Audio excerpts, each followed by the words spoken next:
नमस्कार, मी विकास गायकवाड. तुम्ही पाहता इंडिया स्टार 9 आवाज जनतेचा. आज आपण आलेलो आहोत गोरेगाव राम मंदिर मध्ये आणि पूर्ण गोरेगाव मध्ये राम मंदिर मध्ये सगळ्या ठिकाणी खूप सारा मोठा रॅकेट चालू आहे. खूप ठिकाणी गुटखा विकला जातोय, खूप ठिकाणी अंमली पदार्थ विकले जातात आणि खूप मोठा रॅकेट ह्या ठिकाणी चाललेला आहे. लहान लहान मुलं त्याच्यामध्ये आहारी चाललेत आणि त्यामुळे आपण काही लोकांशीकडे बोलणार आहोत. काय विषय आहे, काय या ठिकाणी आहे? विषय असा आहे की गुटखा माफिया गोरेगाव मध्ये मोठा सप्लायर म्हणून याकूब उर्फ अब्दुल्ला रेहान असं त्यांचे नाव आहे. आणि ह्या लोक इकडे या ठिकाणी राहतात. हे आम्हाला सूत्रानुसार कळलंय की हे लोक या ठिकाणी राहतात, म्हणून या ठिकाणी व्हिडिओ म्हणून तुम्हाला बोलवलंय की लहान लहान मुलांना हे लोक गुटखा त्याचे ॲक्युरेट सर्व काही अंमली पदार्थ हे लोक विकतात आहेत आणि मोठ्या तादामध्ये विकत आहेत. पूर्ण गोरेगावमध्ये लोक सप्लाय करत आहात. हेच बोलत होतो की लहान लहान मुलं याच्या नादी लागत आहात. त्यांना थांबण्यासाठी पोलिसने काहीतरी ऍक्शन घ्यावा, काहीतरी कुठेतरी थांबलं पाहिजे. कारण हे प्रत्येक ठिकाणी जास्त याच्यावर झालंय.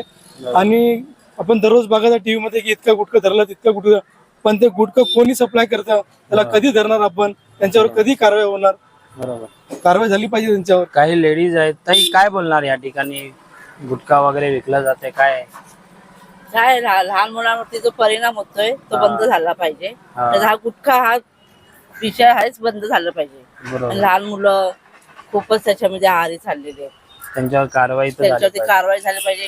ऍक्च्युली कसं माहितीये, गुटख्याच्या नावावर हे लोक जी भांगाची गोळी विकतात ना, गुटख्याचं नाव घेऊन भांगची गोळी विकणं, पोरांना व्यसन देणं. अगर हा गुटखा अगर बंद झाला तर कुठलाही व्यसन कुठलाही लहान मुलगा असू या मोठे माणसाचं नाही करणार. आमची हीच विनंती आहे की तुम्ही गुटखा बंद करा, याच्यावर पूर्ण कारवाई करून पोलीस शासनाला पोलिसांना वेळोवेळी सांगितलं जातं, पण तिथून पण काही कारवाई होत नाही. त्यांनी कारवाई केली पाहिजे ना सर, त्यांनी कारवाई केली पाहिजे. अगर गुटखा विकणारच ऐशोआराममध्ये राहतो तर लहान मुलं तर नशामध्ये जातीलच ना. बरोबर.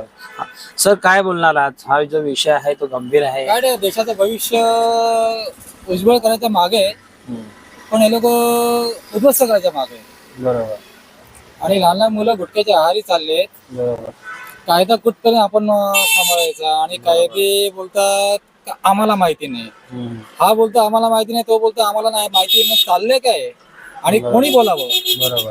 कुठेतरी आम्हाला असं वाटलं का बाबा आम्ही काहीतरी पाऊल उचलावा. आता हा पाऊल आम्ही उचललेला आहे. बरोबर. तर तुमच्याकडून एक विनंती आहे, बरोबर. तर आम्हाला सहकार्य करा. आणि नक्कीच आम्ही तुमचा विषय जो आहे गोरेगाव पोलीस स्टेशन पर्यंत घेऊन जाणार आहेत.